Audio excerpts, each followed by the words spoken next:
Hey guys, I'm here at Shine 2018, joined by my doppelganger, my namesake, Panda Global's Zain. Zane, how's your Shine been so far? It's been awesome. I really like Boston, actually. Yeah, that's a recurring theme in people I talk to, that the city is sort of a big reason why the major is so good. Yeah, I mean, I would actually consider moving here, honestly. Like, I really like the city. Right, because you just finished college too, right? So Yeah. that's actually like something that could be on your radar. Yeah, for sure. I'd definitely look for jobs around here. Has graduating college opened up a lot in terms of what you're considering doing with Melee as well? The fact that you're now out of school. Yeah, it has. It's given me a lot more free time to just like travel and focus on competing. And honestly, I feel like that's given me a lot of just a lot of improvement in general. Just being able to travel constantly and play like top players all the time. It's been awesome. I know you missed your graduation to go to a tournament, right? Yeah, it was Pound Underground. It was worth it though because I won. Yep. Make back a little bit of that tuition money. So you just finished your round 2 pools. You're into top 64 safely, and you're playing Drunk Sloth next. Yeah. Now, you just had a loss to Army recently, and more than just talking about that, I want to talk about your matchups, because I think people say a lot about your matchups, what you're good at, what you're bad at, but we don't get to hear from you that frequently at what you're good at and what you're bad at. So, Ice Climbers, how do you feel about it? I think usually I'm good at it. When I played versus Army, I was a little rusty at the matchup and a little complacent about it. But I've brushed up on it a bit since I rewatched the set, even though it was super painful to rewatch it. But I feel confident in it now. Obviously, I think I'm good versus Spaceys, both Fox and Falco. But I think I'm good versus like Peach and Puff. The only ones I lose to are Armada and Hungrybox.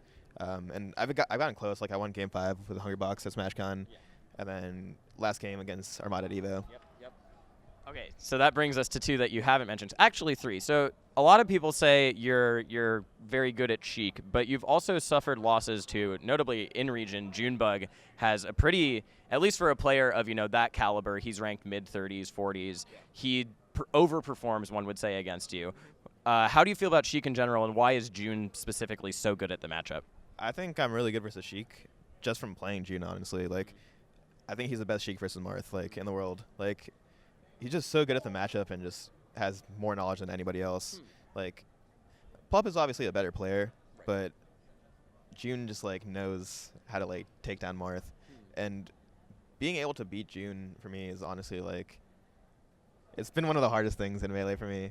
But I've been doing better against him recently, and I feel confident versus Sheik. What was the other one you were talking about? So I also wanted to ask you about Falcon and Marth, because those are 2 matchups where people have painted you as having some struggles. Notably you lost to Hybrid at Get On My Level. Your win over None at Get On My Level was one of your first wins against a top caliber Falcon in quite some time. How do you feel about those matchups? So for Marth, I've beaten Pew Pew and the Moon twice since I lost to Hybrid. Honestly, Hybrid was pretty good. I think he was top 100 at one point. Yeah, he's an old NorCal players will know. Hybrid's no joke. So yeah, he was really good at the Ditto, but I think I've gotten better at it recently. It's still, I don't feel as strong against Marth as I do against Spaceys, obviously. And then versus Falcon, I've been close to beating Wizzy every time. The past 3 times, I know it's within reach. I feel it's super doable, but I just get super antsy, I think, and I probably will have to play him this tournament, so we'll see how that goes. Would you say that's your biggest problem matchup? Do you even think of matchups that way? I generally I don't like to think about problem matchups or anything. I just like to focus on it one match at a time.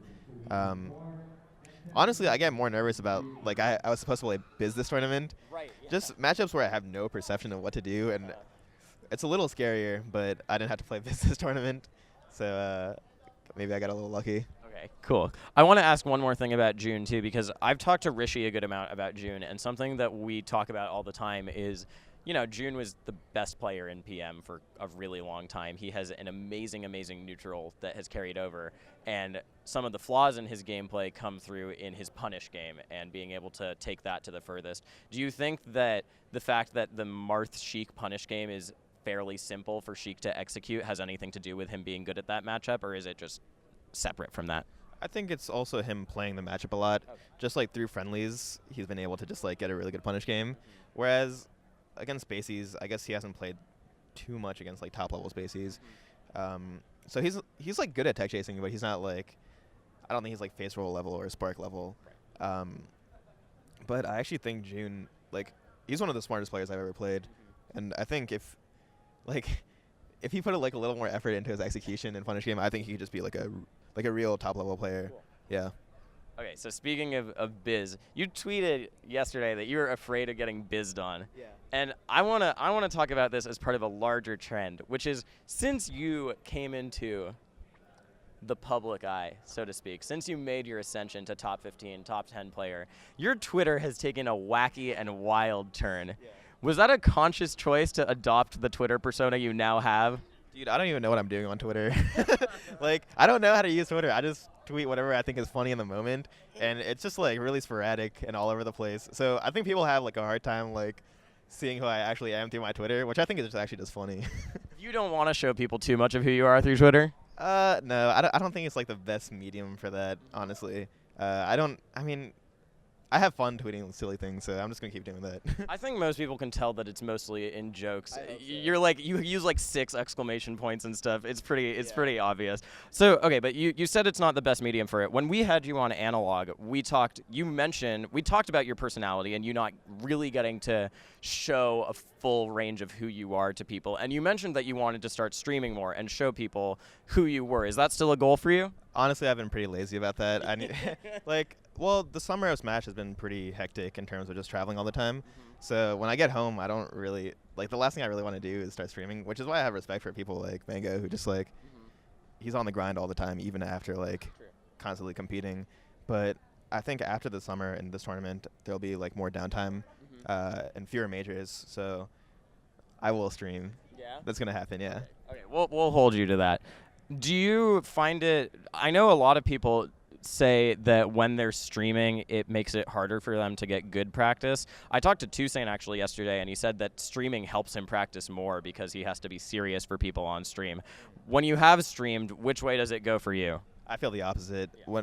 I think it's like harder to concentrate on like friendlies and stuff when playing on stream. So I think if I did stream, it would just be like net play with viewers and stuff, and then I'd have to like separate my practice from streaming. Honestly, I wouldn't just want to stream Melee either. I think it'd be fun to just like invite a few friends over and like play Mario Party or something, because we just do that anyway. So like, I think it makes it easier to like have friends over and just like be yourself. I have a game to show you later. Mario Party 5 Beach Volleyball, the greatest. I've heard about it. I still need to play it. I know Milkman, he's like self-proclaimed like the best at beach volleyball. But all right, I'll have to fight him in it. Sammy and I are a great team. We are a static team. So how much do you say you practice a week? Because people highlight your execution as one of the most consistent things about you. And it sounds like from the way you were talking about it, like you do play a good amount. It's just the getting on stream is potentially losing practice time that could help you at tournaments. It's at least an hour of solo practice a day. Sometimes more, because what I'll do is I'll just like listen to music or whatever, like a new album I've never heard. And I can just do that for a long time because I just really like listening to music. But yeah, the way I get better is just through like constantly grinding. Like, I'm actually like a pretty feel-based player instead of like actually like thinking things through like super analytically like Junbug, right? But yeah, I just need to play a lot. I think I don't know if people paint you as an analytical player, but they definitely paint you as someone who has situations thought out, has a roadmap for what they're going to do. What has it been like as you have become faster than many, like almost everyone before you, one of these top-level players, to see people having these perceptions of who you are that might not actually line up with how you play the game? It's really strange because there are definitely a few people who just, they think like I'm like a crazy labber, like Kalindi, right? But it's the opposite. I just like play and find things out through playing friendlies. It's rarely like, even Rishi just labs way more than I do. I'll just like mess around in friendlies and solo practice. It's nothing like super thought out, but yeah, it's weird that people have that perception of me. So why did you get better than literally everyone, like anyone else? No one has got good as fast as you have since like the gods, honestly. It really is, you are a standout player in that regard. I think I have put a crazy amount of time into Melee. So like, for perspective, I started 4 years ago, but I haven't taken I don't think I've even taken like a week break. Like, I've played pretty much every day. So if you think about that, that's a lot of Melee. That's crazy. Yeah, I don't think there's any shortcut to it. It's just the amount of time you put in. Yeah. And Yeah, it feels good. That is 1,461 days in 4 years with a leap year included. Yeah. So That's a lot of time. Yeah. do you see any other players who are on the grind like you? Because you mentioned Kalindi. I was talking with some people about how a lot of characters have their specific labber. You know, you got like Spark for the Sheiks, you got Kalindi for the Foxes. Rishi is honestly the labber for Marths. Yeah. But do you see anyone who's just committed to the grind like you are? I'd have to think about that. I think Ginger, honestly. Yeah. And he's also the labber for his character, too. He is. I think he's constantly putting in a lot of work, and I don't know, it's pretty awesome to see, like, because Falco obviously is, like, the only representation we get in the top 8 is from Mango, right? I think it'd be cool to see, like, another Falco, like, get to that level. So you mentioned that a lot of what you're doing when you're solo practicing is just listening to music, and I want to use this as an opportunity, since you haven't been streaming like you said you would, to talk about your personality. What music have you been listening to recently? What albums are going on your new stuff? Right now, I've been listening to a lot of JID, JID. Okay, yeah.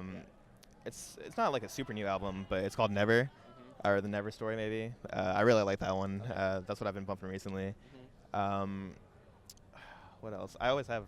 I've been like revisiting like old Kanye albums recently, like just College Dropout is so sick. I think a lot of us have been doing that out of nostalgia for what once was. Yeah, I wasn't like the biggest fan of Ye, so like just going back and like visiting the old albums is like pretty fun. Is it if you were to stream, would you see that as a big part of your stream? Like Pew Pew You makes that a really like institutionalized part of his stream. We're gonna listen to a new album. We're gonna see what we do. We're gonna re-listen to like he was re-listening to Flower Boy like every week for a while. Yeah. I know he has like Tunes Tuesday or something. Yeah. I'd have to see. I'd definitely be open to like making music like a big part of my stream. I think it'd be fun. I'm pretty passionate about it. Yeah. But in talking to you, it's becoming more and more clear that you have a soul-minded focus on improving and getting better at Melee. Yeah. Do you think that, we talked about Ginger being a grinder like that, but do you think that that is something unique to you, or at least the degree to which you push it is unique? Maybe. Honestly, since I've been little, I always get like pretty obsessive about things when I like pick things up. Like, I think in terms of like mastery, I get like really, really obsessed. And Melee has been like the most recent one, and the one that stuck with me the most. I honestly have no idea if people like play the way I do, but it's working out for me. What are some of the other things you've been obsessed with? Drums at one point. In high school, I played a lot. It's also just like weird things. Like I was like big into car throwing actually in high school, and I just got like really good at that to the point where I'd be able to like cut through bananas and stuff. Have you seen the movie Now You See Me? I have, yeah. What do you think of it? It's all right. Okay. You like it a lot?